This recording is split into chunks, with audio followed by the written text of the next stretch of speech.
Thank you, ladies and gentlemen, and for this excellent speech. Thanks to our speaker for yielding this time. We actually stand here firmly in believing the idea that Obama has brought change to Washington.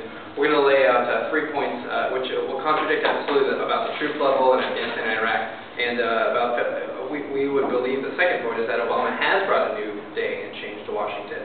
We'll talk about economic policies and show you how they have worked and how they have been different than the Bush administration, which has clearly changed. President Obama has supported growth. So we like the idea of Obama bringing positive advancement. That's a great definition of change, because that's exactly what President Obama has brought. He's absolutely kept those promises he's made. Let's start about the first point that was brought up, about troop levels. Well, President Obama was the one that decided and helped decide about withdrawing when President Bush and Dick Cheney, for how many years, stood and did nothing while people were dying in Iraq and Afghanistan. President Obama was the one that finally said, let's get the troops out. And finally, at the end of the Bush presidency, finally we talked about withdrawal. And under President Obama, we have plans to withdraw in June of 2011, not June of 2010, as the first speaker spoke.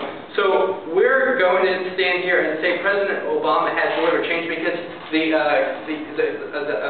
we're actually getting troops out. And apparently you don't think it's I guess, I mean, why don't think it's so? The issue that we're facing here is not change later, but change as of now. So. Okay, well, as I said, President Obama has agreed to pull out troops, and we agree. By June 2011, the plan right now is to pull them out. You're talking about defunding them, but he wants to do it ethically and responsibly. That's what he said during the campaign to his supporters. He said he would do it wisely and talk to the generals, and that's why within 1 year, he has the plan, the exit strategy, so that we can win successfully. Let me get to your second point, which you talked a lot about, the failure to bring about change in Washington. You know, you brought up a talk about how people wouldn't talk to President Obama and they talked to him by first name. You know why the president's office isn't respected anymore? It's because of George Bush. Because nobody respected the man, and therefore the White House is not respected anymore. But you know what? I want to extend that idea.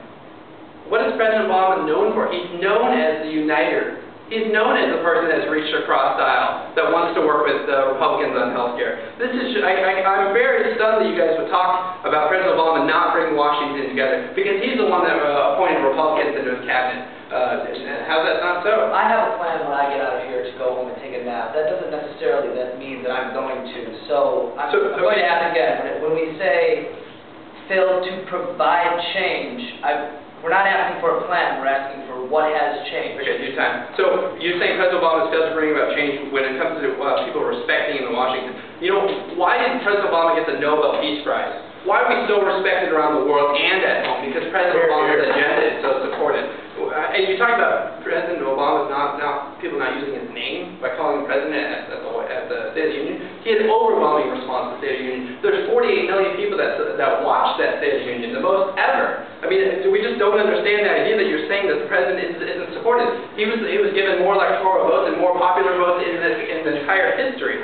So let me get to your third point about economic rate. You talked about the unemployment rate. Well, yes, we know the unemployment rate is the last to come down because obviously employers are worried and they're not going to hire on more people until their profits increase. But let's see what he's done. And yet you guys continue to say he's brought about no change. What about TARP? You know, what about Toxic Assets Relief Program, which actually help businesses recover instead of going into default? What about the stimulus? $787 billion, which actually in this state kept teachers teaching and kept workers providing roads for our schools. You know, you're talking about not bringing about change. What about actually economic recovery from the failed policies of George Bush? That's positive advancement. And both Republicans and Democrat governors have agreed that the economic stimulus has worked. You know, the stock market, as my partner said earlier, is up 62% for President George Bush, right?